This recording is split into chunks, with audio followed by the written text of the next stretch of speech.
Hey, good day, everybody. Welcome back to Rocky Mountain Readings, where we've been reading a beautiful book, Rabbi Akiva, Sage of the Talmud, which I think has been getting better and better every day. Excellent materials. So, yeah, let's jump right in. Today we're in Chapter 6, called In the Orchard, and this looks fairly interesting. So let's jump into it. Shalom, Sheila. Of all the stories about Akiva, it is probably fair to say that none has occasioned as much discussion and as much debate as this one. All right, so let's get into the story in the orchard.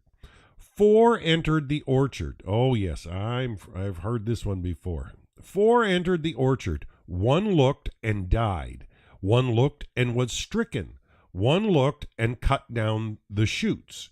1 went up in peace and came down in peace. Ben Azai looked and died. Ben Zoma looked and was stricken. Aher looked and cut down the shoots. Rabbi Akiva went up in peace and came down in peace. A parable was offered. To what might this matter be compared? It is like a king's orchard with an upper chamber built above it. What should a person do? Look, but let him not feast his eyes upon it. And this is from Hagiga, a Festival Offering 2, verses 3 to 5. The story appears in 4 different versions within classic literature of Rabbinic Judaism. In the Tosefta quoted above, in the Jerusalem Talmud, in the Babylonian Talmud, and in the Midrashic commentary Song of Songs, Rabbah. Despite some significant differences, the main elements remain the same across the 4 texts. Scholars have carefully compared the accounts, exploring their similarities and differences, parsing their language and details of plot, discussing the dating and origin of the texts, and most of all, using these explorations to ponder how we might understand this perplexing tale. The story is often called the Pardes story, after the Hebrew word for orchard, Pardes, sometimes translated as garden. That is, its setting. Pardes is a loan word, probably from Persian. It is still used in modern Hebrew, and significantly, it is related to the Greek word from which we derive paradise in English. Such a word usage virtually calls out for metaphoric interpretation. But what exactly is the story trying to tell us? Is it meant to be read as a historical account of an event? Is it a parable, a piece of literary fiction? For us, concerned as we are with an exploration of an imagined life of Akiva, looking at the tale may give us another kind of perspective on the way that the texts of the tradition understand the nature of this man. But parsing its meaning and its significance in Akiva's biography is no small task. Academic scholars have tended to view the Tosefta version of the story as the earliest of the various retellings in the tradition. As time passed, this argument asserts more details were added and the story became more complicated and elaborate. But, as is the case with all the tales within the rabbinic canon, of the history of transmission, essentially hidden from our eyes, takes a long and mysterious path. And even if the purest, that is, the earliest, version of the story is the one found in the Tosefta, as heirs to the entire literary tradition of Judaism, now more than 1,500 years later, we inherit all the tellings in all the permutations. Our task, at any rate, differs from that of the historical scholar. Our question is, who is the Akiva who emerges from the various traditions of the Pardes story? That is the issue with which a biography of Akiva must grapple. More than 70 years ago, Gershom Scholem, the greatest scholar of Jewish mysticism in the 20th century, delivered an influential lecture that touched upon the Pardes story in describing the origins of the mystical element in Judaism, which we saw in our last book. Within the early Jewish tradition, there is a significant esoteric literature, dating more or less to the same time as the more familiar Talmudic materials. Known by scholars as the Hekhalot, the word in Hebrew for palaces, texts, or Merkava, the word in Hebrew for the chariot, mysticism. Though some mystical elements are found in parts of the Bible and in some of the early pre-rabbinic literature, such as around the Qumran community, Merkava mysticism is generally considered the first developed expression of a fully realized Jewish mystical perspective. The question of the relationship between this mystical literature and the better-known works of rabbinic literature, such as the Babylonian Talmud, is one that has been debated in scholarly circles for decades. But it is clear that even in some of the more conventional Talmudic texts, we can see that the scholar Peter Schaeffer has called the infiltration into the rabbinic literature of material that is part and parcel of the Merkava system.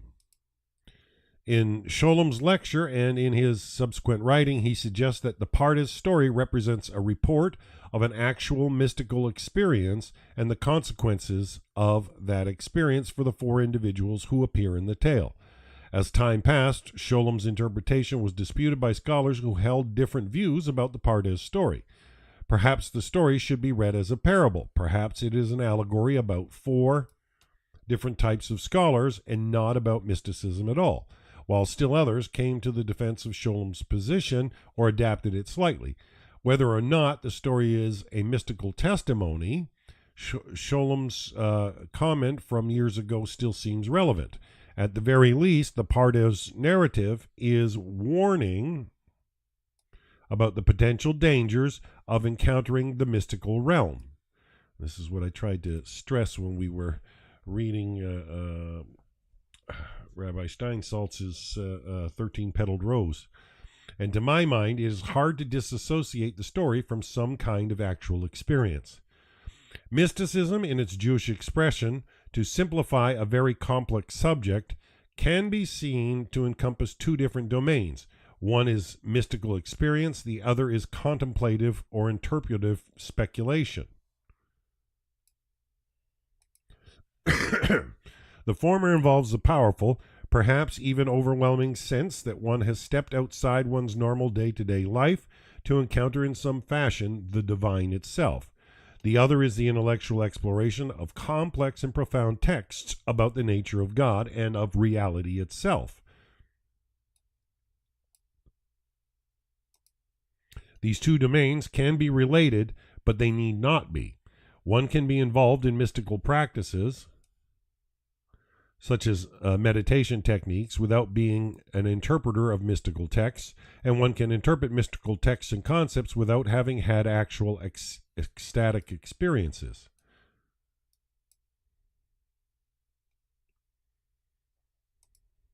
Of course, both sides mesh together well. Mystical experience can lead one to reflect upon the big question about the meaning of existence and to delve into literature that is relevant to those issues.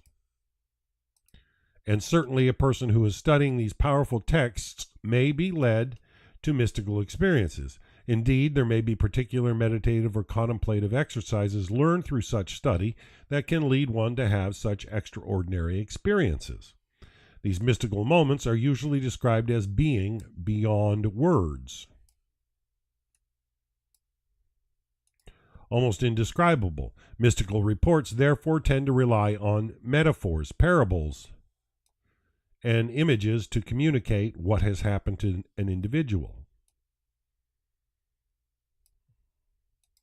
Often this is described as a vision which may be accompanied by sound or music or physical sensations, heat or cold, or the feeling of rushing wind on the body.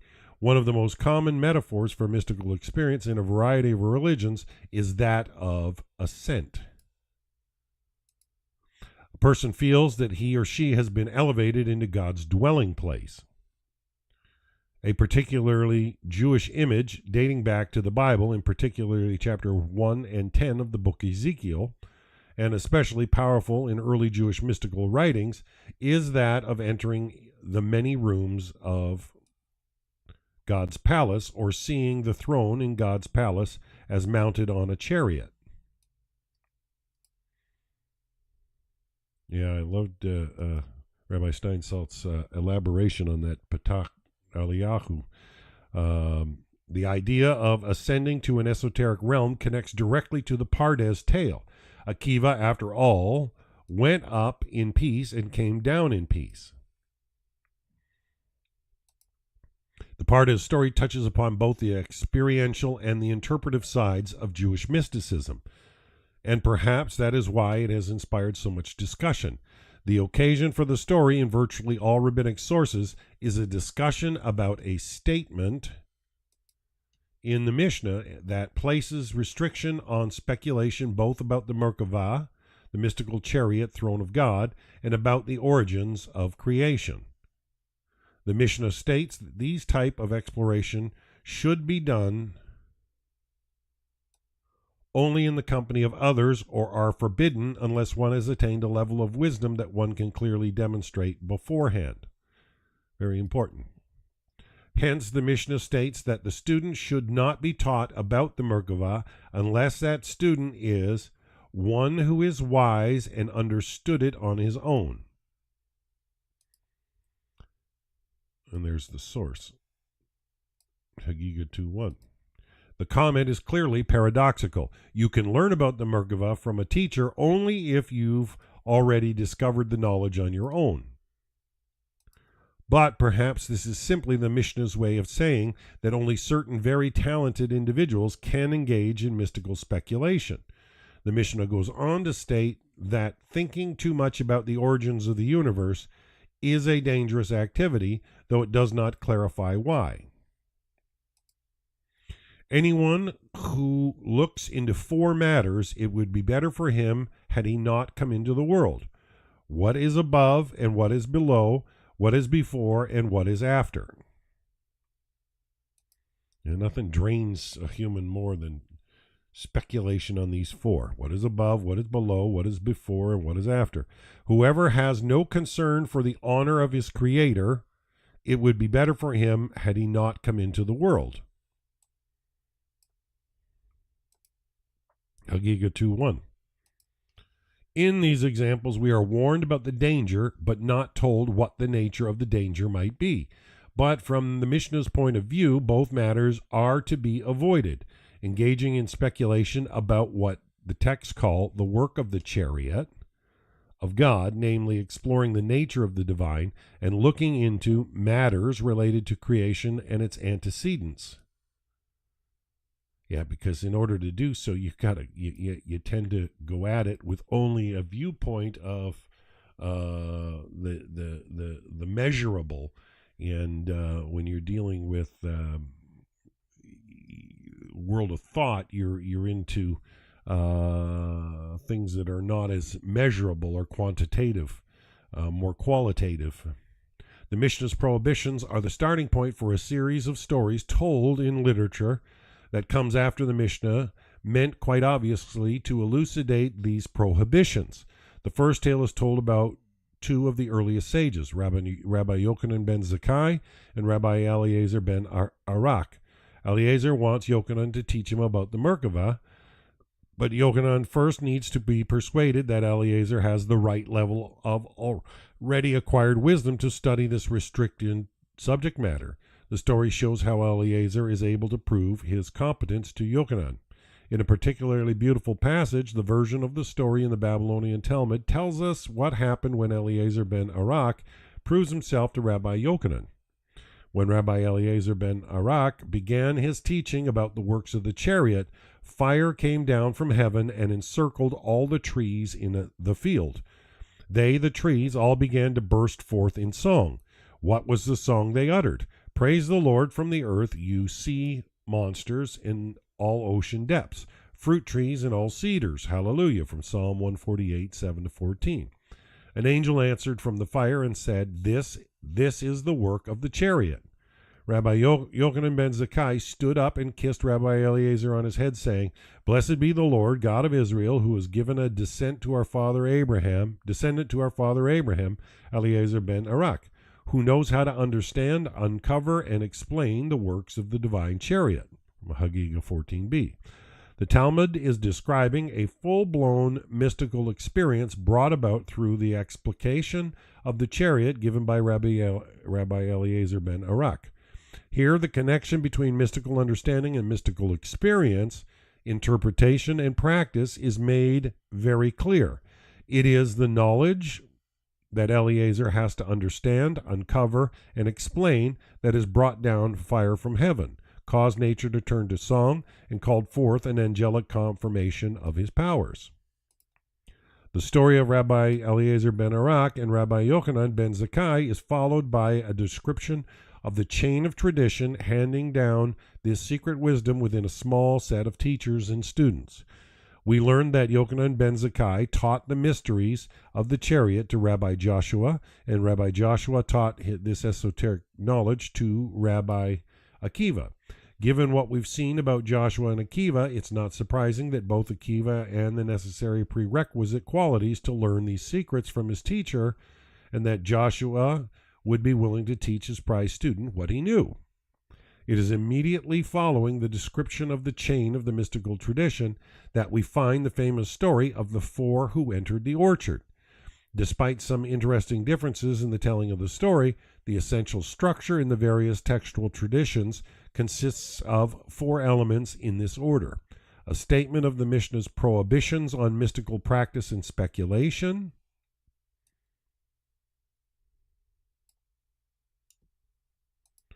followed by the story of Rabbi Yochanan and Rabbi Eliezer ben Arak, followed by the description of the chain of the teachers and students that culminates in Rabbi Akiva, and followed finally by the Pardes story and its aftermath. It seems clear that the study of the chariot is restricted to a small number of students.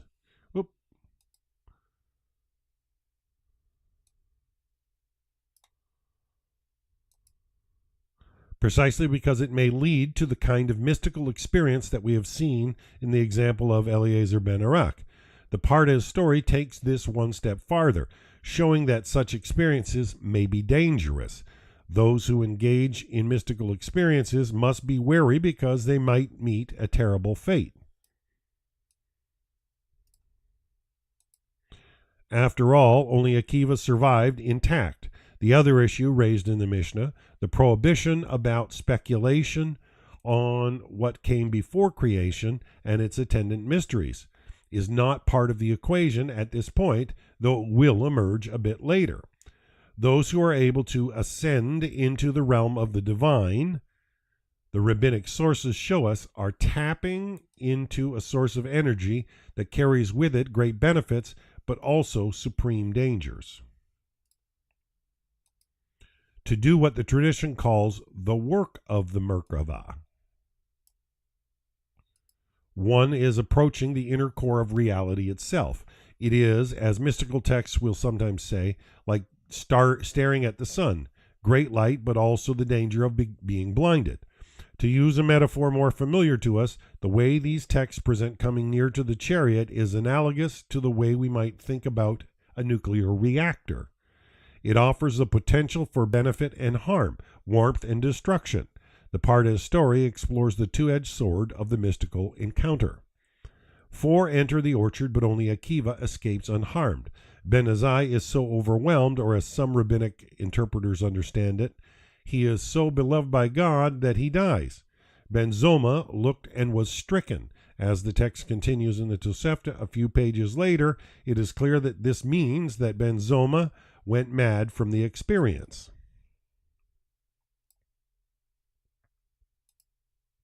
The fourth member of the group that entered the orchard is called Aher. This is a pejorative name. Aher means the other, for Elisha ben Abuya. In this story, we are told that Aher cut down the shoots, a strange metaphor meant to indicate that he has become a heretic. This Elisha is one of the most fascinating and perplexing characters in rabbinic literature. He has come to symbolize the ultimate figure of one who has left the fold, but as scholars have noted, when Elisha appears in the earliest strata of the rabbinic writings, he is treated as a quotable scholar without any taint of his later negative reputation.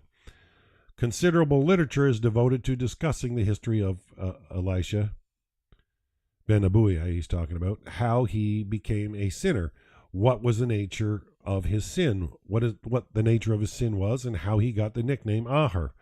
But the complicated interweaving of traditions and the inconsistency in the portrayal of Elisha from the earliest text to the latter versions make it nearly impossible to disentangle a straightforward narrative from these various pieces. Never mind finding whatever core of a historical Elisha may be embedded here. Linking the stories of Elisha to the Pardes story raises a related set of issues. Was Elisha already an apostate by the time he joined the others in the journey or the orchard? And if so, what was he doing with the other three saintly men? He is, of course, already called Ahar in the Pardes story, but perhaps that is only because the tale is told retrospectively when Ahar's sinfulness is already known. From a literary point of view, there is a good deal to be said for the interpretation offered by the version of the story in the Babylonian Talmud. Namely, it is the experience that Elisha has in the orchard that leads to his apostasy. Of course, we do not know what precisely occurred that led him in that direction, but that is not surprising. He snapped of some sort. Neither do we know what caused Ben Azai to die and Ben Zoma to go mad. Nonetheless, knowing the terrible consequences for three of the participants leads us to the conclusion that something extraordinarily powerful happened that day. And thus we are led back to the original question that has been debated about this narrative for so long. Is the Pardes story a report of an experience? Sholem used the more elaborative version in the Babylonian Talmud for his discussion of the story. That version adds an interesting element that makes the event seem quite palpable in its recounting of detail. Right after we read that four entered the orchard, the text quotes Rabbi Akiva speaking to the other three, "When you draw near the stones of pure marble, do not say, 'Water, water,' for it is written, 'The speaker of lies shall not be established in my sight,'" from Psalm 107b. In other words, as they are about to enter the orchard of a mystical vision, Akiva warns the others about the tricks that their eyes and mind may play on them. And the orchard he describes does not resemble a place of trees and flowers, but rather the story references the way that the rooms of God's palace are described in the early mystical literature.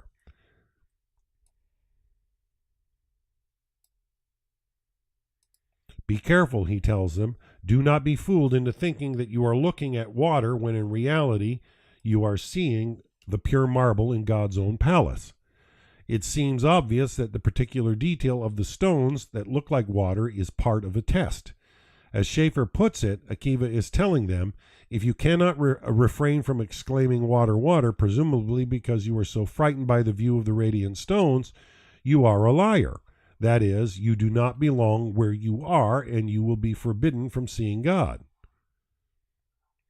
The notion that the orchard was the heavenly palace of God and was visited by these four eminent figures is one that held a good deal of weight within Jewish tradition. For example, the 11th century sage Hai-Gaon understood the Pardes story as an ecstatic celestial journey. Rashi, the 11th century France scholar, the most influential commentator on the Talmud, states quite baldly that the four who entered the orchard went up to the heavens through the use of the divine name. Indeed, for the latter tradition, the only debate seems to have been about whether the four actually went up to the divine palace or thought they had ascended.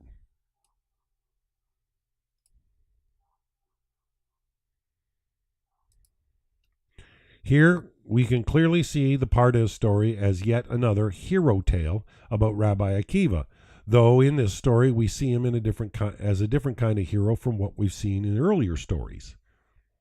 Akiva in this tale is a spiritual master, a person capable of attaining an insight into God and God's hidden realm that other worthy figures were unable to attain.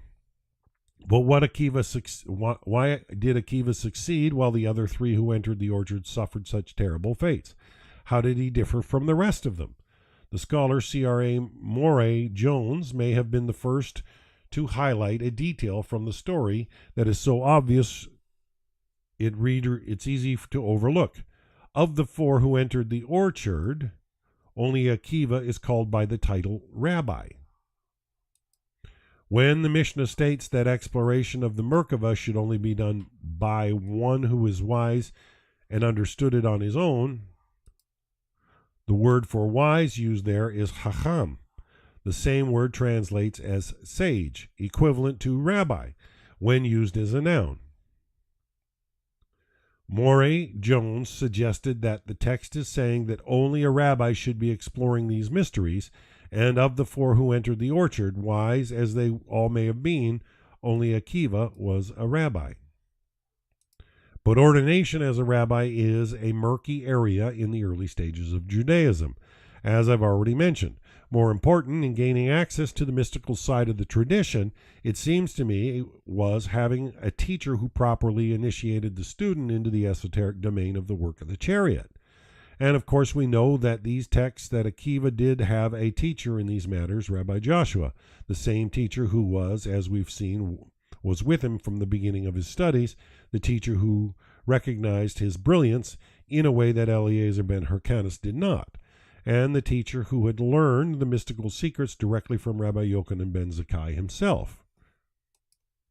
But having the status of rabbi and having a teacher who instructed him may not be the only reason for Akiva's success. In a subtle reading, the scholar Alan Goshen Gottstein points out another difference between Akiva and the others who entered the orchard. Ben Azai, Ben Zoma, and Aher all looked at the garden, but the word look does not appear when Akiva is described. The text simply says, he went up in peace and came down in peace. Goshen Gottstein sees the parable that immediately follows in our text as explaining the significance of the difference around the word look. To what might this matter be compared? It is like a king's orchard with an upper chamber built above it. What should a person do? Look, but let him not feast his eyes upon it. Goshen Gottstein suggests that this parable, by its place on the page, is intended to explicate the meaning of the four who entered story. There is an orchard, certainly, but there is also another structure present, an upper chamber, that sits above the orchard. In other parables in rabbinic literature that use the phraseology, Goshen Gottstein points out, the upper chamber is often the dwelling place of the king. In metaphoric language, in other words, the parable may be alluding to a heavenly palace above wherein God the King resides. The problem with the three scholars who failed according to this reading is that they were distracted by the orchard's beauty. Only Akiva aimed at going above the orchard to the king's palace. Most readings of the Pardes story focus on the experience of what happened to the four within the orchard itself. This interpretation adds a different possible dimension on how we might understand the events. But even if Goshen Gottstein has it right, what we really learn from this interpretation is what went wrong for Akiva's comrades. Whether we view the orchard as a distraction, with the upper chamber being the real goal, as Goshen Gottstein would have it, or whether the real story is about the orchard itself, as most of the classic Jewish commentators saw it, there is no doubt about the success of Akiva in attaining some special insight into the divine. And we learn an additional element of Akiva's success a few pages later in the Babylonian Talmud's telling of these events. Rabbi Akiva went up in peace and came down in peace. And of him Scripture says, "Draw me after you, let us run. The king has brought me into his chambers," from Song of Songs 1:4. And even Rabbi Akiva, the ministering angel, sought to push away. But the Holy One, blessed be he, said to them, "Leave this elder alone, for he is worthy to make use of my glory." From Haggiga 15b. The phrase, "to make use of my glory," is confusing for sure. To be the great contemporary scholar of Jewish mysticism, Moshe Adel, explains this as meaning that God announced that Akiva was worthy of the magical use of the divine glory. Adel contrasts this with the text from the mystical Hakhalot literature that has Akiva telling in the first person how the angels wished to destroy him and how God prevented the angels from doing so, saying, "Leave this elder alone, for he is worthy to look at my glory." But no matter which version we consider, the praise for Akiva in these sources is yet another extraordinary testament to his status within the canon of rabbinic Judaism. The king has brought me into his chambers. That is, God himself has invited Akiva into the inner reaches of the divine mystery. The Midrashic commentary on the Song of Songs also explores the question of why Akiva survived the visit to the orchard intact while the others did not. Like the Hekhalot texts, it has the charming element of Akiva speaking in his own first-person voice about the answer. It is not because I am greater than my colleagues, but because of the teachings in the Mishnah. Your deeds will bring you near, and your deeds will keep you far. The Talmud concludes, of him it is said, the king has brought me into his chambers. From Song of Songs, Rabbah 127. What does it mean for Akiva to say that he is not greater than his colleagues when, in fact, the latter part of the quotation seems to indicate that he is greater? That is, his deeds, the term usually refers to fulfilling God's commandments, are what brought him near to God. The most reasonable explanation is probably found in the text from the Mishnah that Akiva quotes. There the text is describing a deathbed scene between two rabbinic figures, a father and a son. As the father is dying, the son asks him to seek out the holy individuals who have passed on their eternal reward and requests that they put in a good word for the son in the heavenly realm. The father refuses. Have I done something to displease you? Asks the son. No, replies the father, and then says the words, Akiva quotes, your deeds will bring you near and your deeds will keep you far.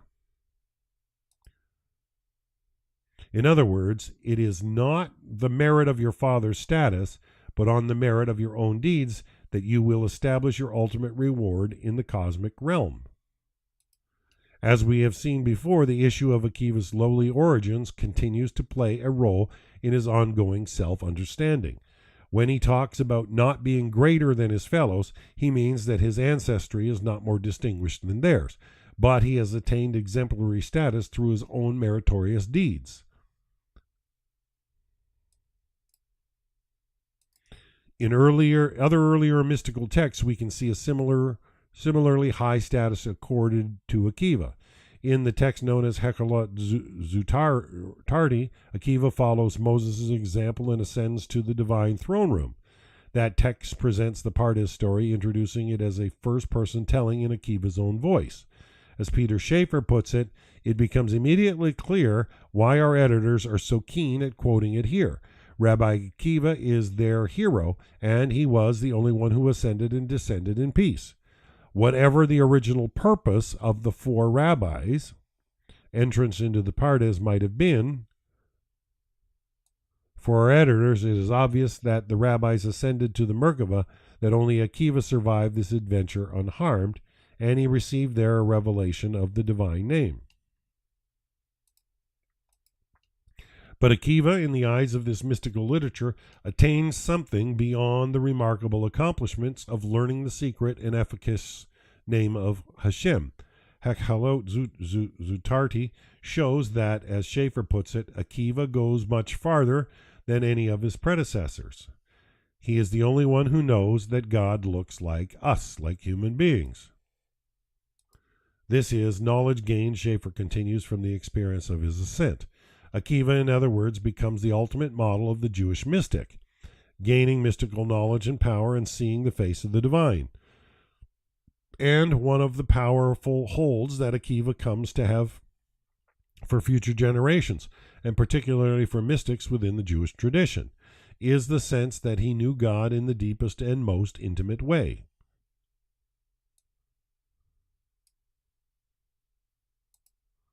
Within a generation or two after Akiva's death, Goshen Gostein writes, different groups seem to be appropriating him as a hero of mystical activity.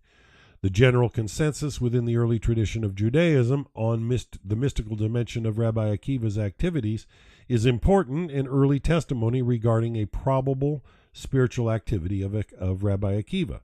Thus, this document not only teaches concerning Rabbi Akiva's spiritual activities, but also communicates how his figure is associated with such activities not long after his own time. And even more than that, long after the Talmudic age, Akiva becomes the role model for all those down through Jewish history who wish to attain that kind of an intimate and direct connection to the divine. Chapter 7, The Last Years. I'm glad I'm feeling much better today. Rabbinic literature is filled with stories about Akiva.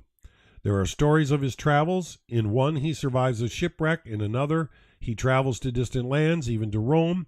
But these tales, dealing with the years after he first starts learning Torah, do not fit into a coherent and organized narrative of his life.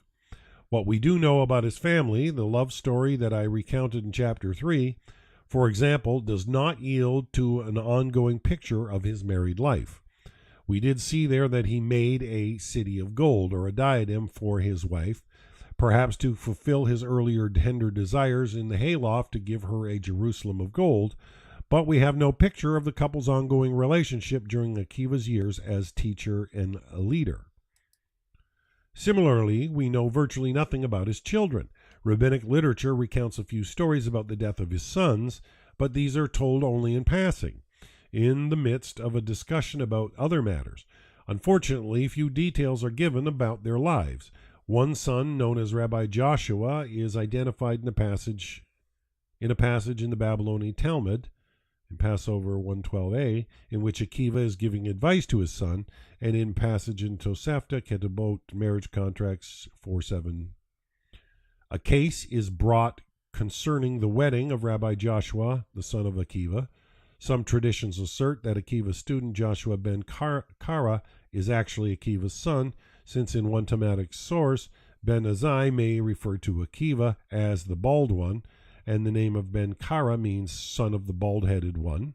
Is Rabbi Joshua the same as one of the sons who died?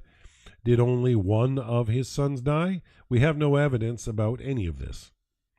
We are told that he had a daughter who behaved the same way as her mother, persuading her future husband, reputed to be Ben Azai, to study Torah before she would marry him.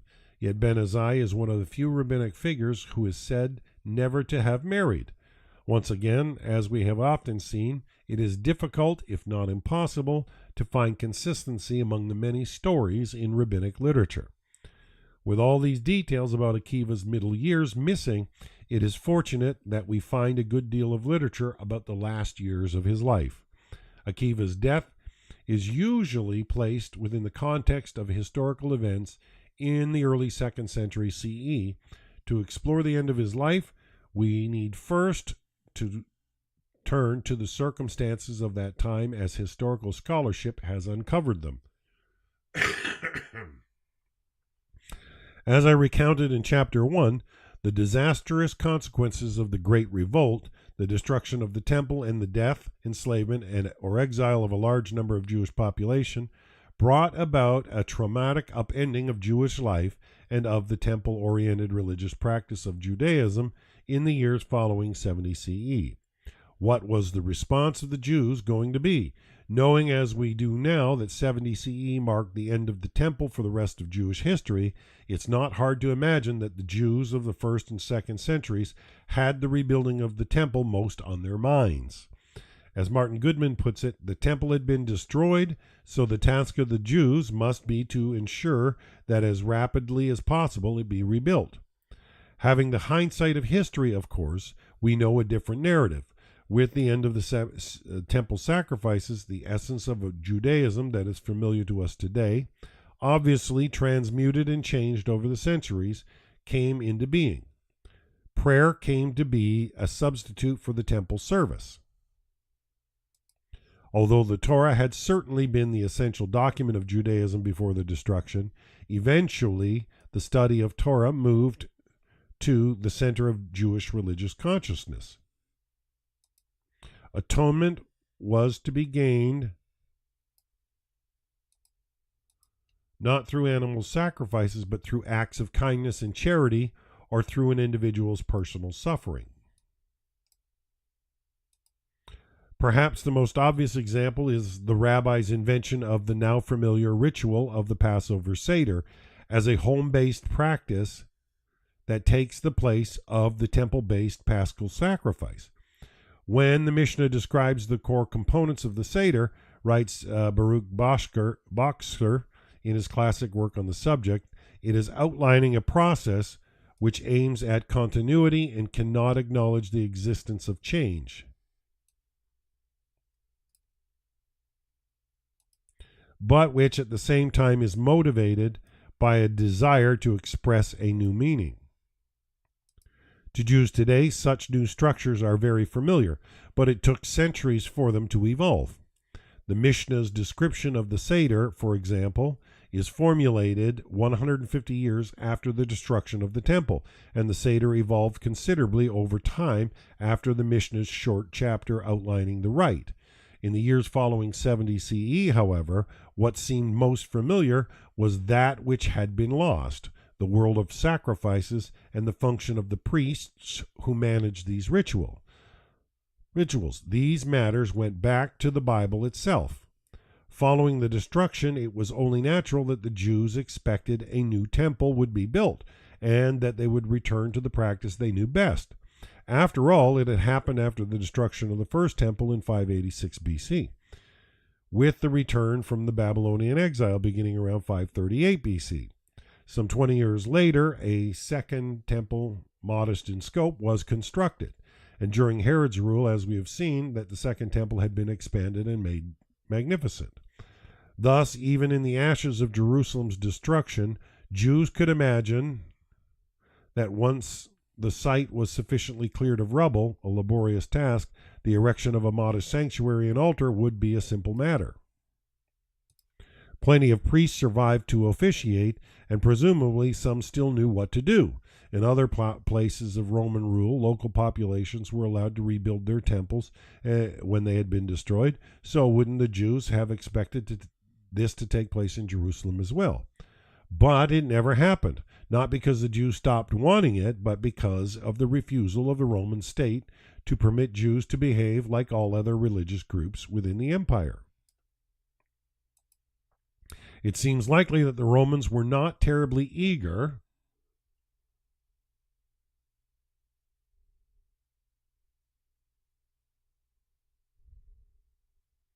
Hashem gave authority to the rabbis to oversee certain things, Dan, and so implementing it in accordance with Hashem's desires takes a big knowledgeable task. It seems likely that the Romans were not terribly eager to have a rebuilt temple as the focal point for more Jewish revolutionary activities. From the Romans' point of view, it was just as well to leave the temple in ashes as a reminder of the consequences of the revolt. Internal politics of the Roman world also played a significant role here. The elderly Roman Emperor Nerva, who governed from 96 to 98, might well have permitted the temple to be rebuilt, but his was a short-lived reign. At his death, he was succeeded by Trajan, whose father had been one of the generals who had fought the Jewish rebels during the Great Revolt. Trajan was not about to throw an olive branch to the Jews of Palestine. With Trajan's death in 117, Hadrian ascended to the Roman emperor's throne. About a decade after he came to power, Hadrian began rebuilding Jerusalem as a city to be called Aela Capitolina, and constructing a temple for Jupiter on the site of the ruined Jewish temple. This was an act, as the historian Seth Schwartz puts it, tantamount to dancing on the Jews' collective grave. He cannot have been unaware of the history of the site. Hence, it seems fairly clear that Hadrian's actions were intentional. He wanted to stomp out any hope of future Jewish rebellions, or even for a modicum of independence from Rome. Building Aela Capitolina was a solution to the problem going back to the time of the Great Revolt some 60 years before. Hadrian's solution was to ensure that the Jews could never again expect to have a temple on their sacred site in Jerusalem by founding a miniature Rome on the site of the Jews' holy city. But such actions did not result in quelling future rebellion. Eventually, Hadrian got a full-scale uprising in Judea. By and large, the war did not spread beyond the boundaries of Judea into the rest of the land of Israel. That we now call the Bar Kokhba revolt, or Bar Kokhba War from 132 to 135. Historians have suggested several causes for the revolt, the most well-known being Hadrian's ban on circumcision, which, of course, the Jews were obligated before Hashem as their covenant. Here, once again, the evidence is unclear. That Hadrian forbade circumcision is not disputed, but whether the ban took place before the revolt and indeed helped spark the uprising, or whether it was put into effect after the end of the war as a punishment for the Jews, is hard to determine from the historical record. One of the many obscurities about the years following 130 CE in Judea is what Hadrian may have had in mind when he initiated the idea for Aelia Capitolina and the Temple of Jupiter. It is the mystery of how, as Peter Schaeffer writes, Hadrian, the emperor of peace and renewal, stumbled into such a war so devastating that he needed his full military force to crush it. Perhaps today we should not be so surprised. In the aftermath of the wars in Vietnam and Iraq, we know too well the unintended consequences of military plans. Of course, there is a veritable list of things that remain unclear about the Bar Kokhba revolt, and most importantly, for our purposes here, we can add that we do not know with certainty what role, if any, Rabbi Akiva played in the episode. The name of the leader of the revolt has come down to us as Bar Kokhba, son of a star. In rabbinic sources, he is usually called Bar Kozba or Bar Koziba, literally meaning son of deception, indicating that the rabbis viewed the revolt as a catastrophe, as indeed it was. By contrast, the association with star speaks of a much loftier view of Bar Kokhba, and this view is directly associated with Rabbi Akiva. The Jerusalem Talmud reports, Rabbi Shimon Bar Yochai taught, my teacher Akiva would interpret the verse as a star, or kokav, rises from Jacob, from Numbers 24:17, to mean Kozba rises from Jacob. When Rabbi Akiva beheld Bar Kozba, he exclaimed, this one is King Messiah. Rabbi Yochanan ben Torta said to him, Akiva, grass will grow between your jaws, and the son of David, the Messiah, still will not have come.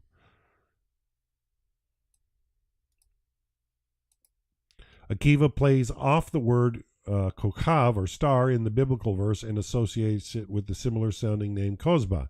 Not only that, but Akiva proclaims that Bar Kokhba is the Messiah, the extraordinary redemptive figure, descendant of the Davidic line, who will restore the glory to Israel, or in some views bring about the end of time. But Yochanan ben Torta is not convinced. This man is not the Messiah, ben Torta tells him.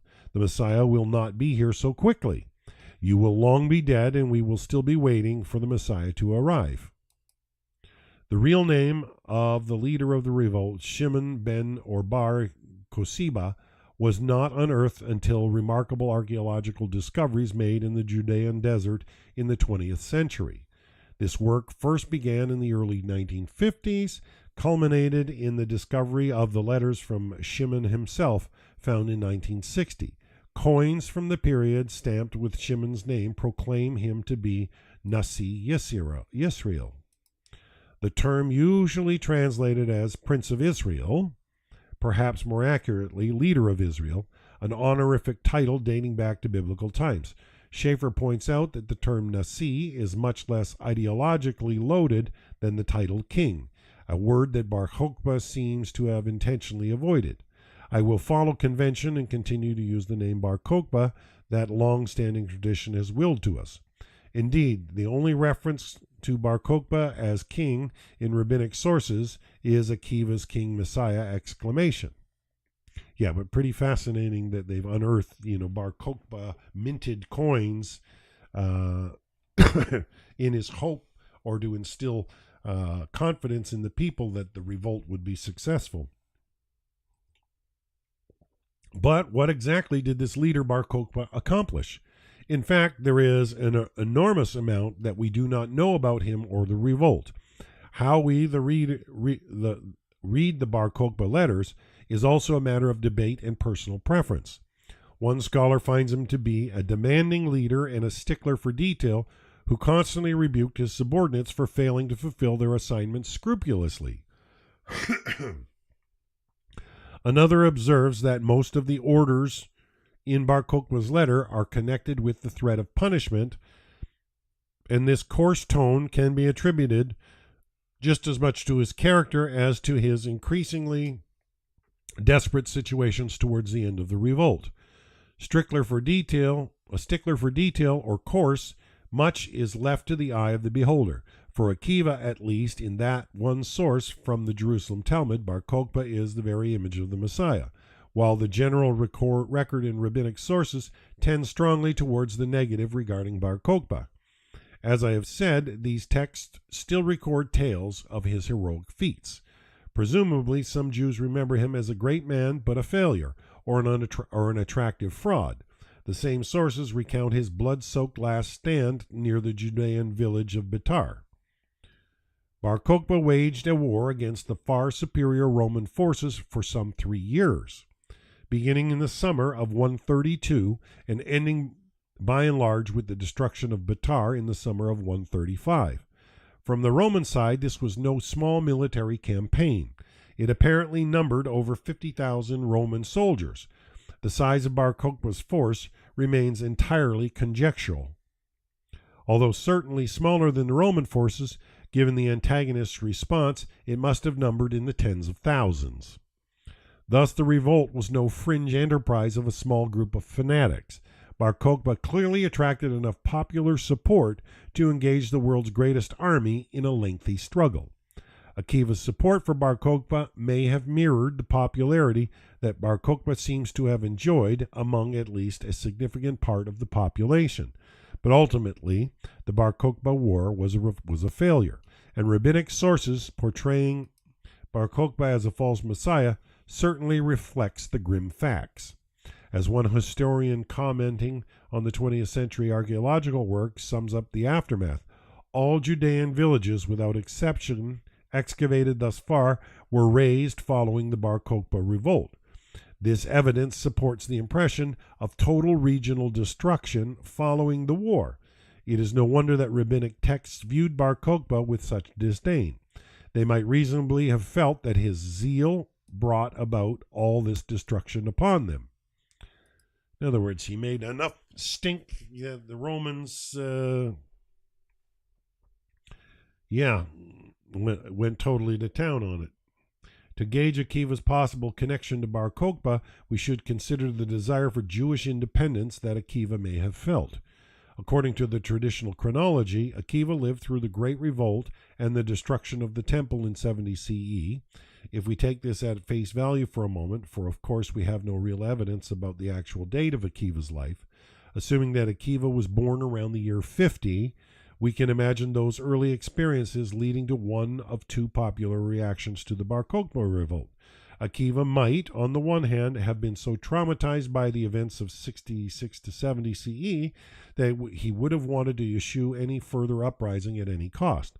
But on the other hand, those recollections of his youth may have intensified his desire for independence from Rome.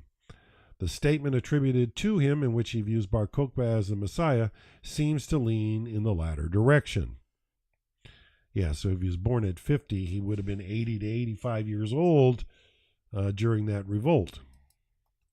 We should also consider carefully what Akiva would have meant by the phrase King Messiah. Within Jewish tradition, there are two competing notions of the meaning of the Messianic age.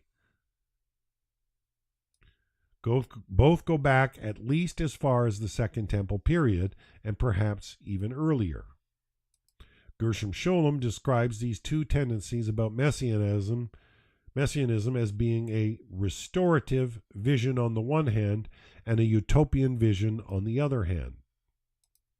The restorative view sees the Messianic age as a directed to return and recreation of the past condition, which comes to be felt as ideal. The utopian impulse aims at a state of things which has never yet existed. The restorative hopes for the reinstitution of an ideally conceived Davidic covenant, the utopian vision, is apocalyptic. Nature itself is turned upside down. In the utopian view, we do not re-enter history and create an ideal society, as in the restorative approach. Instead, history itself ends. The wicked are punished, the dead are resurrected, Eden returns, the catastrophic day of the Lord arrives, in which previous history ends, and on which the world is shaken to its foundations.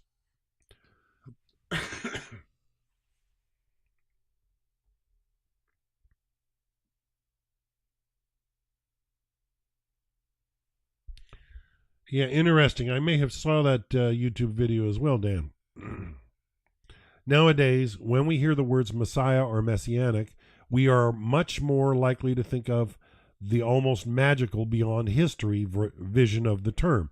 But for Akiva, the notion of the Messiah as a military and political leader aiming to restore an idealized Davidic kingdom was probably just as likely to have been in his mind.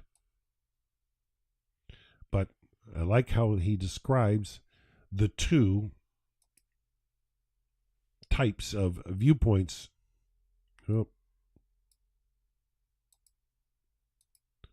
Perhaps in addition, Akiva would have been impressed by Bar Kokhba's connection to what we might call Jewish religious matters, things that may have appealed to Akiva as a rabbi. Bar Kokhba's religiosity, and here I'm using a modern term that would not have made much sense to Akiva, is also a matter of considerable debate among scholars. Certainly, we know from letters found in the desert that Bar Kokhba cared that his followers observed the Sabbath. In addition, we know from letters that he ordered the delivery of the 4 species, the palm branch, the lulav, citron, myrtle, and willows, required to fulfill the observance of the harvest festival of Sukkot. He may have been concerned with proper tithing of agricultural produce, that is, setting aside a part of the harvest for the priests, though there is some debate about how to interpret those letters. But did this make him a follower of the rabbis? And is this what he may have been attractive to Akiva? Peter Schaeffer convincingly argues that such a question may have it backwards. We should not be forcibly and anachronistically imposing on Bar Kokhba and his revolt our preconceived image of rabbis of the first half of the 2nd century. Instead, we should recognize that during this period, Rabbinic Judaism was in its very earliest stages. Thus, it is hard to gauge how Akiva would have viewed Bar Kokhba's religious inclinations, or even whether he knew about them at all. In fact, all of this discussion about Akiva's connection to Bar Kokhba assumes that there was a connection between them, that Akiva either saw or actually met Bar Kokhba, that the rabbis supported the revolt, or that the tragic end of Akiva's life was related to support of the war. But nothing in the formal historical record confirms these assumptions. And so we are left to explore the legends surrounding his association with Bar Kokhba and the fate that overtook Akiva in his final days. One story about Akiva, often viewed as connected to the Bar Kokhba revolt, tells the following tragic tale. Rabbi Akiva had 12,000 pairs of students, and they all died at the same period of time because they did not treat each other with respect. The world remained desolate until Rabbi Akiva came to our masters in the south and taught the Torah to them. These were Rabbi Meir, Rabbi Yehuda, Rabbi Shimon, and Rabbi Eliezer ben Shemua. This is where that bottleneck I mentioned from the beginning came into play. And it was they who raised up Torah at the time. As the Tana taught, all of the 12,000 pairs died between Passover and Shavuot. Rabbi Hama ben Abba said, all of them died a terrible death. What was it? Rabbi Naaman said, diphtheria. When in the imagined life of Akiva is this story supposed to have taken place? And what is the point that the story is making?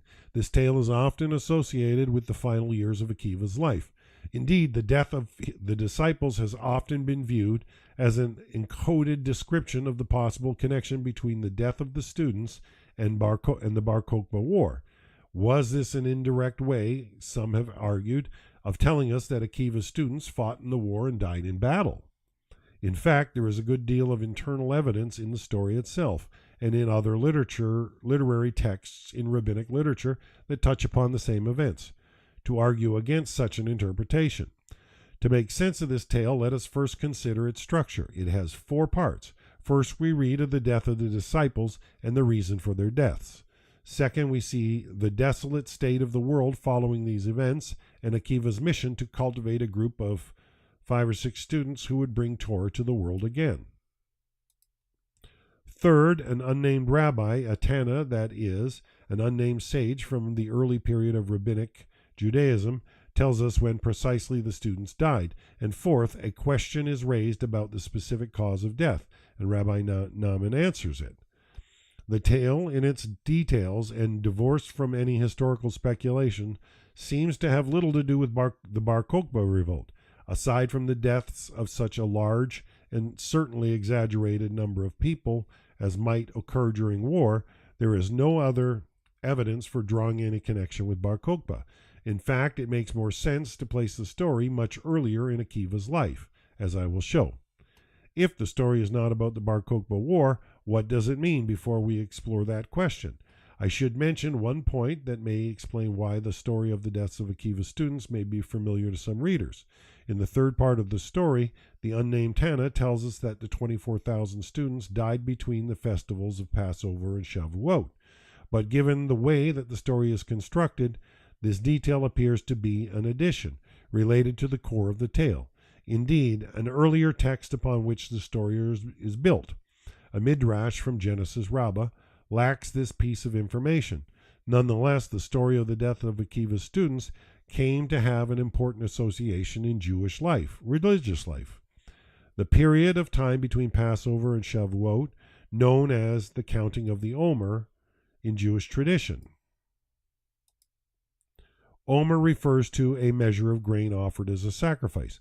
Each day during the 7-week period, Jews are enjoined to count down the days from the first holiday of Passover to the next Shavuot by reciting a blessing and a liturgical formula for announcing the day in the count, as in today is day 5 of the Omer. Why the counting? The Torah does not give an explanation, but one that seems reasonable is that Passover commemorates the Israelites being freed from Egyptian bondage. Shavuot is the holiday that marks the giving of the Torah at Mount Sinai, from Exodus 19 and 20. In the mythic history of the Jewish people, in other words, that period between the 2 festivals is a time of liberation without the safety and control of the Torah laws. Hence it is a time of anticipation, but also anxiety. Jewish tradition, in the spirit of this liminal, perhaps even dangerous time period, forbids marriages and other celebrations to take place during those 7 weeks of the Omer count. But a different explanation connected to Akiva came to be associated with this ban on frivolity as well. Dating from around the 9th century CE, one of the leaders of the Babylonian Jewish community, Rav Natronai Gaon, attributes the custom of refraining from joy to memorialize the death of Akiva's 24,000 students, and ever since this story and the customs of the Omer period have been linked in Jewish consciousness. How the narrative of the deaths of the disciples evolved in rabbinic literature is a complex process, and it has been carefully analyzed by the scholar Aaron Amit. Amit shows how the familiar story from the Babylonian Talmud is based on an earlier version of the same events found in the Midrashic text Genesis Rabbah, a text rooted in Jewish tradition of Palestine rather than those of Babylon. Rabbi Akiva had 12,000 pairs of disciples, and all of them died at the same period of time. Why? Because their eyes were narrow with one another. Eventually, Rabbi Akiva raised 7 disciples, Rabbi Meir, Rabbi Yehuda, Rabbi Yossi, Rabbi Shimon, Rabbi Eliezer, Rabbi Shemua, Rabbi Yohanan the cobbler, and Rabbi Eliezer b. Jacob. Rabbi Akiva said, "My first sons died only because their eyes were narrow with each other in Torah. To see to it that you do not do as they did. They arose and filled all the land with the land of Israel with Torah." It's from Genesis, Rabbah 61:3. Amit demonstrates how the Talmudic passage previously cited is a reshaping of this earlier midrashic text in a variety of ways. We can see immediately certain additions in the Talmud's version. For example, the Genesis Rabbah text does not specify the time to the Omer period, nor does it include a medical reason for the deaths as in the Talmud's version. Amit notes that neither text refers to Bar Kokhba. Indeed, in both versions of the tale, we see that the story is presented in one version by Akiva himself to settle an interpretive debate that immediately precedes the passage I have quoted. In that debate, the rabbis are trying to understand the meaning of a biblical verse from Ecclesiastes. "Sow your seed in the morning and do not hold back your hand in the evening, since you do not know which is going to succeed, the one or the other, or if both are equally good," from Ecclesiastes 11:6. For Akiva, the verse is a lesson tinged with sadness. "If you have made disciples in your youth," he says, "be sure to continue doing so in your old age, for who is to know what will happen to them in the long run?" Immediately following this is the tale of Akiva's unfortunate 24,000 disciples as an example to prove his case. The number of students, 24,000, may have a similar ring as we encountered it back in chapter 3, in the story of Akiva and his wife and the disciples he raised while he is away for 24 years.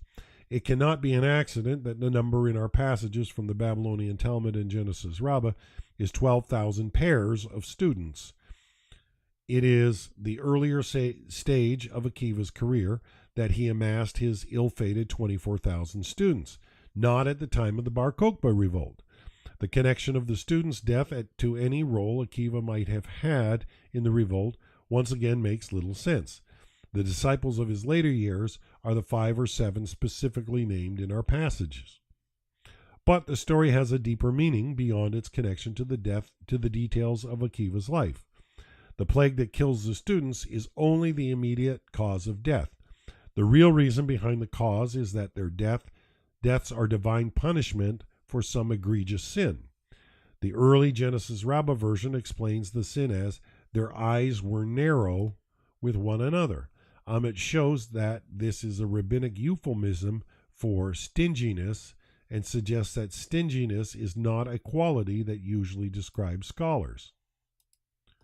But I'm not so convinced. There is a kind of stinginess that one might find around scholars.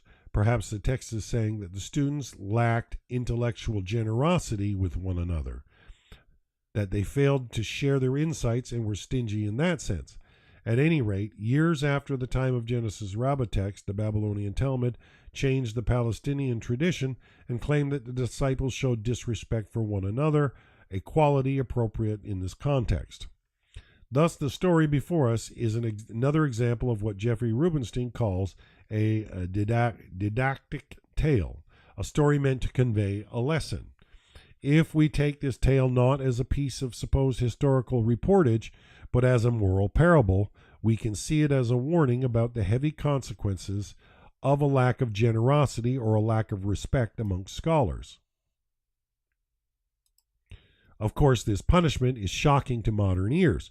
24,000 deaths to teach that lesson, but it makes more sense not to take the narrative literally. The more profound reading is that the world suffered the consequence. It was left desolate until Akiva was able to reconstitute his disciples and build upon this foundation. The Genesis Rabbah version provides a beautiful detail missing from the Talmud's telling. That is, Akiva's warning to his students, a warning that we must assume he meant for all the generations of scholars that came after him. See to it that you do not do as they did. In other words, he is telling them The way you treat your colleagues in this work has deep consequences. It appears that they were successful because they arose and filled all the land of Israel with Torah. The story of the deaths of the disciples may not be well placed in the context of Akiva's last years, but there is no shortage of stories about his final days.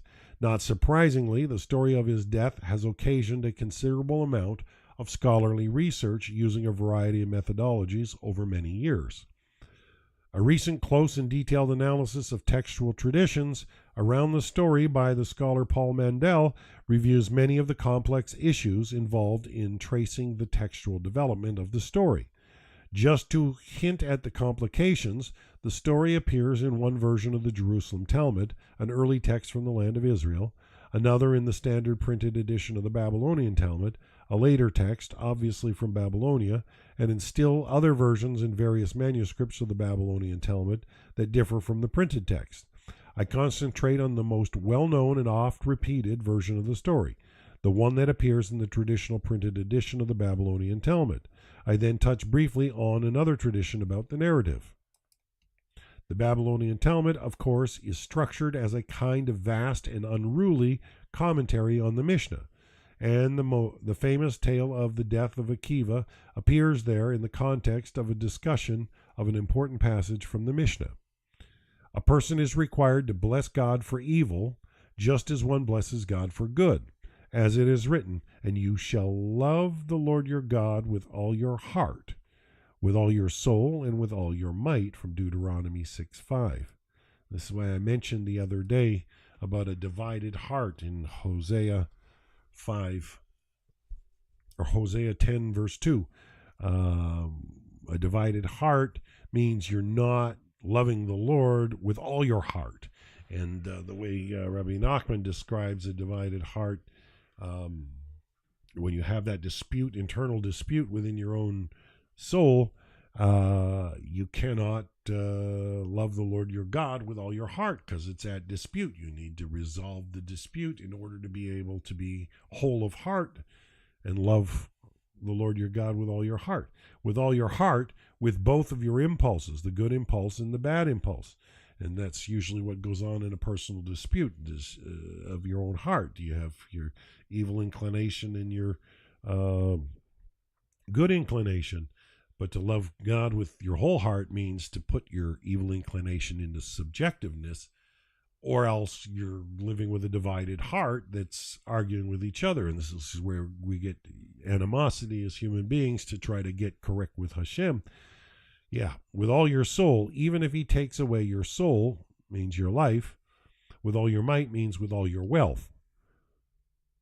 Here the Mishnah is glossing the open verses of what came to be known as the central credo of Judaism, the Shema, the words, "And you shall love the Lord your God," immediately following the cry in Deuteronomy 6:4 of Shema Yisrael. Hear, O Israel, the Lord is our God, the Lord is one. Observant Jews recite the Shema liturgically twice a day in the morning and evening prayer services, upon going to sleep, and at a variety of other occasions, including if one is granted the opportunity at the time of one's death. With all your heart is understood to encompass what the rabbis viewed as both sides of human beings' dual nature. The evil impulses probably misconstrues what they had in mind, because evil not only refers to acting in a malevolent way, but also includes competitiveness and sexuality, things that the rabbis do not view as essentially bad. Indeed, the rabbis assert that without the evil impulse, the world could not be sustained or developed. A better way of understanding the concepts would be to view the evil impulses as the id and the good impulses as the superego of Sigmund Freud. A world of id without superego would be destructive. One with superego but no id would be bland and stagnant. One needs to love God, the rabbis are saying, with both sides of one's nature.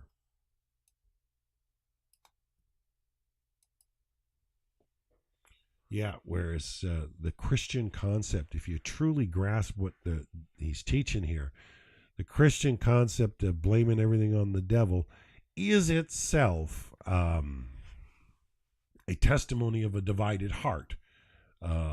It won't take responsibility for its wicked impulses, and it doesn't resolve the dispute internally. It just puts the blame on something else. And it's real amazing when you dive into this concept. The interpretation in the text of the word might is self-explanatory. One loves God through all of one's financial resources, using one's wealth to do good in the world. It is the passage about all your soul that is the most crucial in our investigation. Nefesh, the Hebrew word usually translated as soul, is understood to stand for one's very life. Even if God takes away one's life, one still must love God.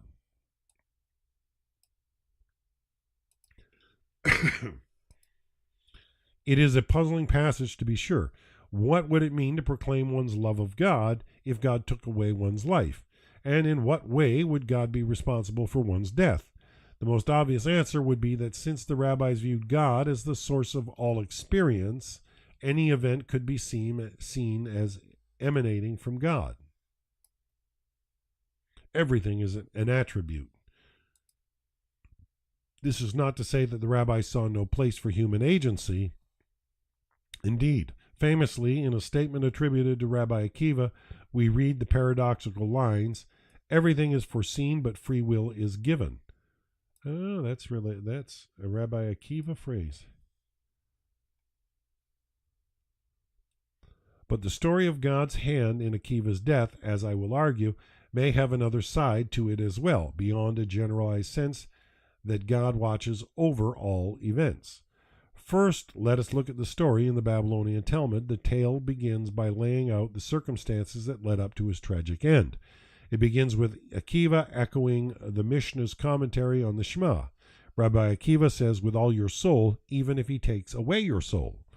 Our rabbis taught once the evil kingdom issued a decree forbidding the Jews to occupy themselves with Torah. Papas ben Yehuda came and found Rabbi Akiva gathering crowds together in public and occupying himself with Torah. He said to him, "Akiva, aren't you afraid of the kingdom?" Akiva replied, "I will tell you a parable. To what can this situation be compared? A fox was once walking alongside a river and saw swarms of fish going from one place to a place. He said to them, 'From what are you fleeing?' The fish replied, 'From the nets that people throw to catch us.' The fox said to them, 'Would you like to come up on dry land so that you and I can live together in the same way that my ancestors lived with your ancestors?' They replied, 'Are you really the one that they call the cleverest of animals? You're not clever, you're a fool. If we're afraid in the place in which we live, how much more would we be afraid in the place in which you would die? We would die.' Rabbi Akiva continued, 'So it is with us. Now we sit and occupy ourselves with Torah. If this is our situation when we sit and occupy ourselves with Torah, of which it is written, for it is your life and the length of your days," from Deuteronomy 30, verse 20. How much worse off will we be if we go and treat Torah as worthless? It is said in just a few days afterwards, Rabbi Akiva was taken and put into prison, and Papas ben Yehuda was also taken and imprisoned next to him. Akiva said to him, "Papas, what brought you here?"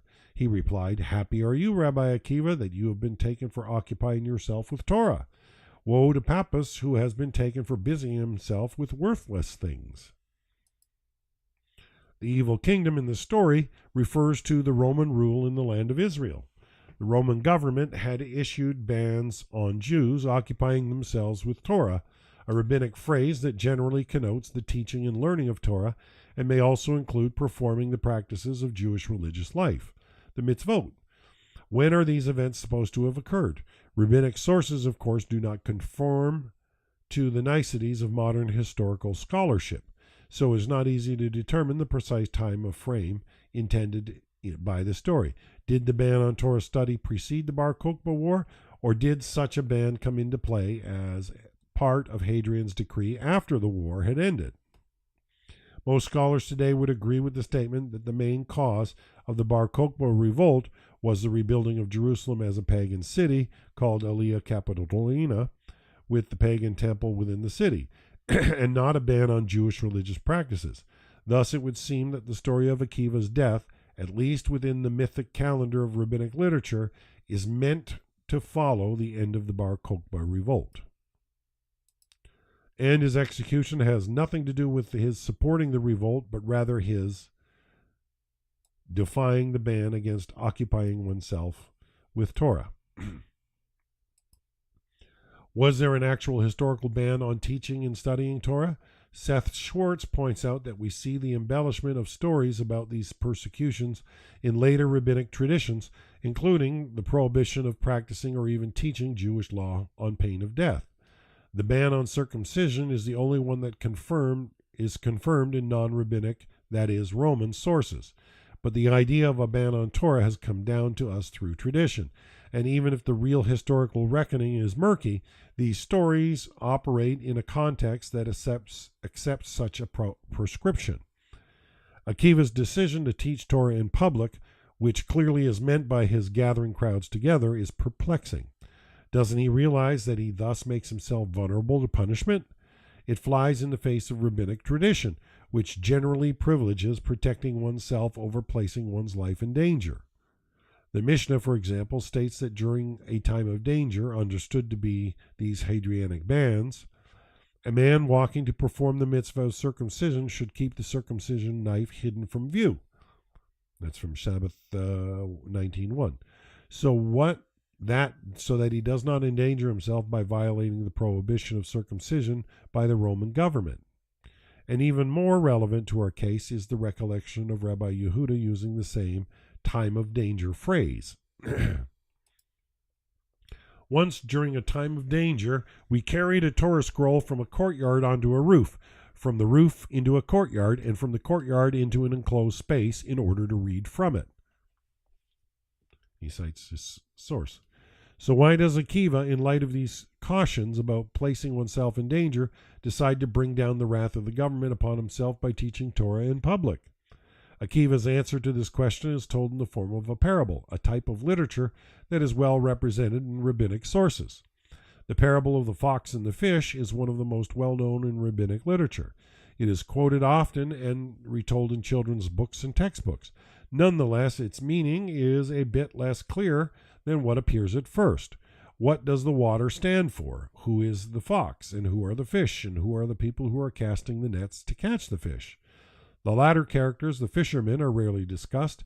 In fact, Daniel Boyarin tries to take account of them. In doing so, gives us an inventive, though perhaps not entirely convincing reading. Viewing the parable in the light of what happens to Akiva and Pappus later in the story, Boyarin suggests both the Jewish fish and the Roman fox end up being hunted and caught by the men. The fox, however, now confesses to the fish that he is in worse shape than they, for his death is meaningless, while theirs is momentous. But Boyarin's interpretation doesn't entirely fit. In the parable, the men do not capture the fox. They seem interested only in the fish. Boyarin seems to understand the fish as the Jews, the fox as Pappus, and the fishermen as the Romans.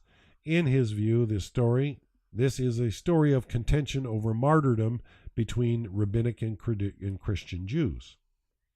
Jews who have abandoned their traditional practice by becoming Christians end up in greater danger than they were in to start with. Interesting. A more conventional interpretation makes a good deal more sense to me. The fish are the Jews, the fox stands for the Romans, and the fishermen, well, they are just characters in the parable with no analogy to the parable's solution. The tales are not precise allegories, they are less formal than that. The fox is tempting the fish to give up their habitat and join him on the land where once their ancestors lived comfortably together. The Jews, by analogy, must resist the temptation of the offer made by the Romans. Perhaps there was a time that the Jews and the Romans lived peacefully together. Before the Bar Kokhba revolt is that what is being alluded to. But the fish are doubly in danger. First, because the fox may be very pleased to eat the fish once they come out of the water, is a parallel to Jewish assimilation to Roman ways being suggested here. And second, because fish cannot live without being in their natural element. Namely, for Jews, the environment of learning Torah Even if there is no Roman fox waiting to guard, others need to stand up for an idea, indeed for the core idea of rabbinic Judaism. Without Torah, the Jews might as well not survive. To die for something meaningful, something important, is considerably different from dying for busying oneself, as Papas did, with worthless things. It is not accidental that the unnamed author of this story uses the exact same Hebrew root, batal, when Akiva warns that we must not treat the Torah as worthless, and when Papas confesses that his life has been misspent with that which is worthless.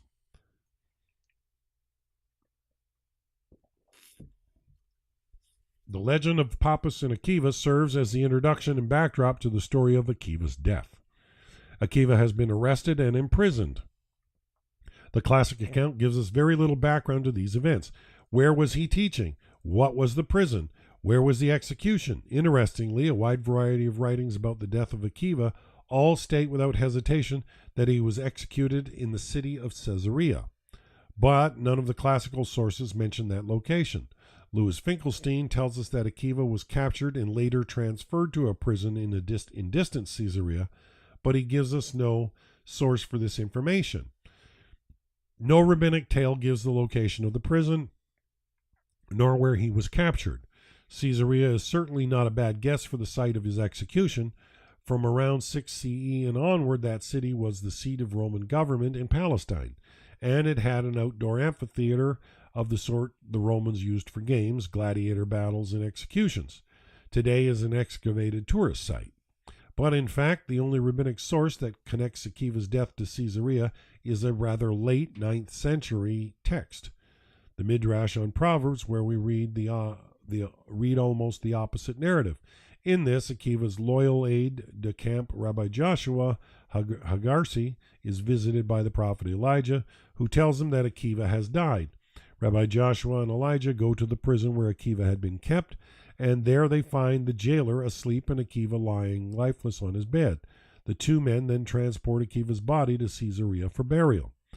But no matter where the story's events are set geographically, the tragic endgame plays itself out. The opening lines, Rabbi Akiva said, "With all your soul, even if he takes away your soul," are exemplified in the second part of the story. Immediately following Papas's exclamations about worthless things, the story continues. At the hour when Rabbi Akiva was taken out for execution, it was the time for the recital of the Shema. Thus, while they were combing his flesh with iron combs, he was accepting upon himself the yoke of the kingdom of heaven.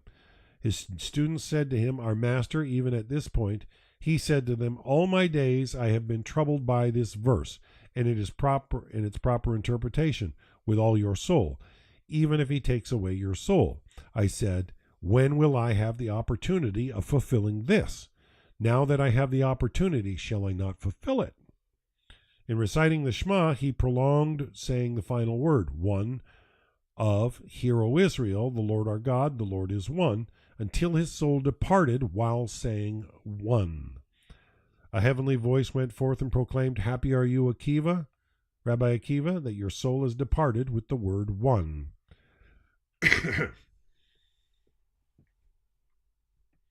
The judgment of the heavenly voice does not end the story, however. Akiva may be blessed that his life ended with the oneness of God on his lips. But the ministering angels, watching this scene from above, cry out to God in consternation. This is Torah, and this is its reward? How can the great and learned Akiva suffer such a terrible end at the hands of these wicked men? God answered them by saying that Akiva will have eternal life, an answer that is meant to assuage the angels' distress. Then for a second time a heavenly voice is heard proclaiming, "Happy are you, Rabbi Akiva, that you are invited to the life of the world to come." Since, as we have seen, classical Jewish tradition establishes 2 times during the day in which the Shema is to be recited, during the morning and evening prayers, it appears that Akiva's execution takes place during one of those times, most likely early in the morning. His end is a particularly gruesome one, as his body is raked by iron combs. The story tells us that he was accepting upon himself the yoke of the kingdom of heaven. This phrase has a specific meaning in classic rabbinic literature in reciting the first section of the Shema. One takes upon himself this yoke. meaning that the recitation of the Shema is a personal assertion that the only true king is God and God alone. Akiva is in this essence doing two things. He's expressing his religious commitment and at the same time rejecting the legitimacy of the Roman kingdom for the kingdom of God. The political statement goes hand in hand with Akiva's spiritual vision, and our story subtly reinforces this by using the same word, Malchut, for the kingdom of heaven, as it does when it describes the evil kingdom at the beginning of our story. One kingdom stands for all that is right in the world, and the other for all that is wicked. The most perplexing line in the story is the expression of surprise from Akiva's students. Our master, even at this point, what are they asking him? The most obvious sense of their comment is that they hear him reciting the Shema and cannot believe that in the midst of all his suffering he can bring himself to say those words. Are they surprised because of the enormous act of willpower that the recitation would take given those terrible circumstances? The story, as I have translated it, comes from the standard printed edition of the Talmud, but another related understanding of the students' question can be seen in Paul Mendel's careful analysis of the manuscript version of the Talmud. You know what? Hang on there, folks. Since we reached our time for the day, I want to see.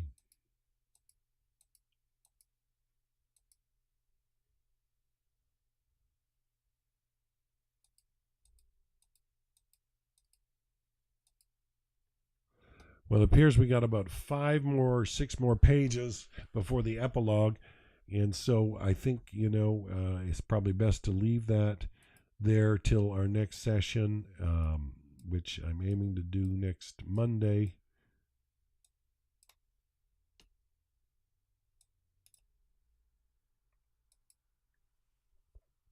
Nonetheless, hopefully you're enjoying this. I think the book got better definitely as my mouse is just not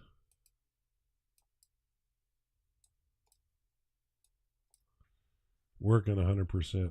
Anyway, so we'll leave it at that for today, but we will be back on Monday, and I think we'll finish this book Monday.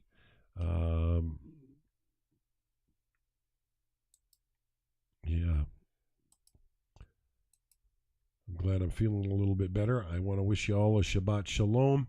But we will be back with more Rocky Mountain readings, and I think we'll be finishing this book on Monday. If not Tuesday, I'll have to glance ahead. If anybody's got any suggestions for what you'd like to hear me read next, please drop a comment in the chat box, and I will do my best to see if it's available on Kindle edition and hopefully come up with something fresh. But this I found insightful and useful, and got better as the book went on, for sure.